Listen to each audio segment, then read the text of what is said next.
प्रथमे बाहा होइतिबा स्त्रीर किछि पिला छुआ न हेबारु द्वितीय विवाह कले बलांगीर जिला टिटलागढ़ सहर रोहुतबा रुद्रमणि मेहर।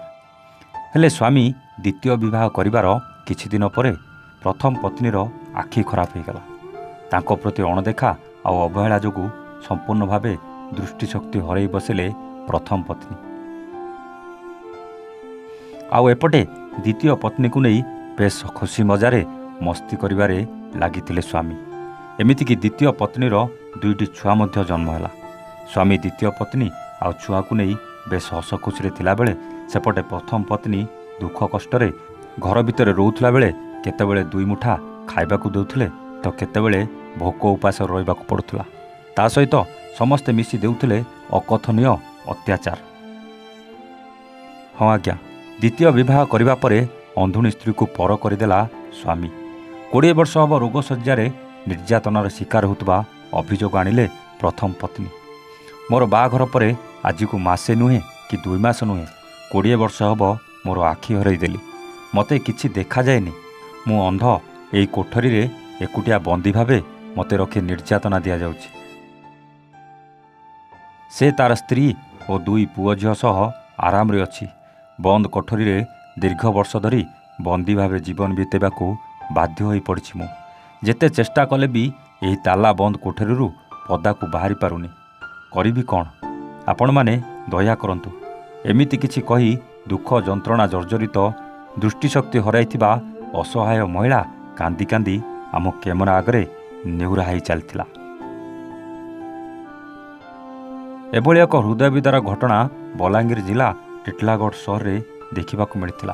प्रथम स्त्रीर संतान न हेबा जोगु द्वितीय विवाह करथिले प्रमिला मेहर नामनी महिला को।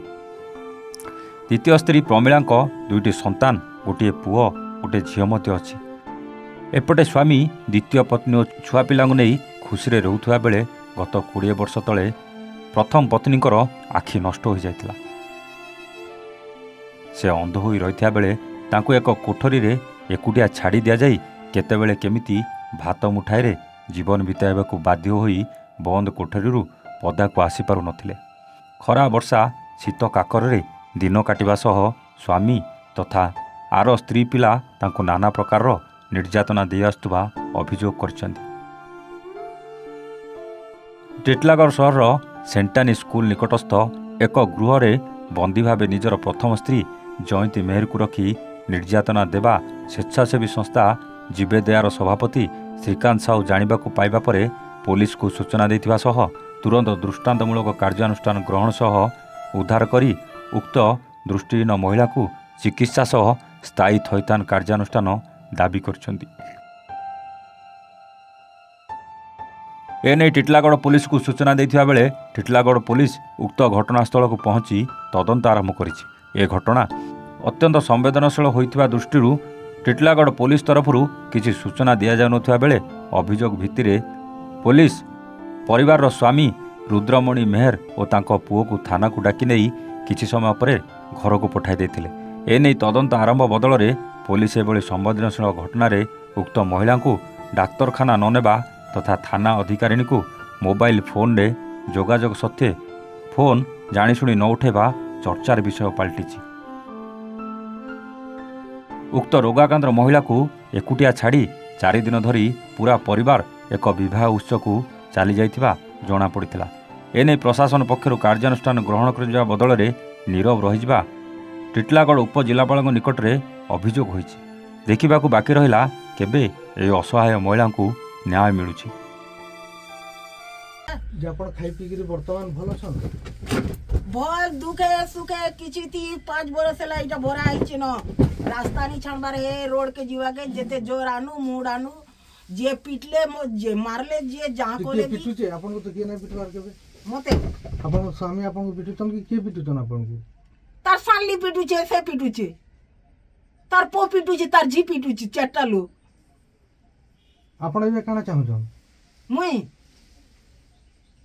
मुई सब बेले मार मारुथिले मुई नि रहे मुई रास्ता खोजु छे आके नि दिसले भी रास्ता पहले मुई कॉलेज में नि रहे आपन बिल्कुल देखि नै पारन नै दिसी भत्ता पाउछन हां भत्ता मिलु छी केते वर्ष हो गेला इटा चली छी मुई जेन दिनो मुलु मुलु नि दिसला ए मैंने डबल मैरिज 22 वर्ष है 22 वर्ष है दिशुला मुई एकला रोथनी चना बाली वर्तमान आपण काना चाहूछन मुई भल कर नहीं रखले नहीं रहे आपण को खाଇବା तो दिया जाउचे टाइम रे हाँ आपण असुविधा काना अछि मोर असुविधा जोरे मुड़े जोतना बारनी कि मगे घोटा टिकरा बाहर में बोले रास्ता छाड़बार नहीं काहे लागे रास्ता नहीं छाड़बार कही दो न मु काना चोरी करू छे ई खरा एड़े बड़ खरा ई भीतरे रही जू छे एड़े बड़ शीत खरा नहीं बाजे शीत मासा ई भीतरे रही जू छे आपण पुओ झियो छन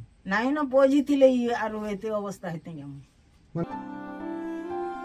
बलांगीरु संतोष कुमार नायक रिपोर्ट एवान ओडिया।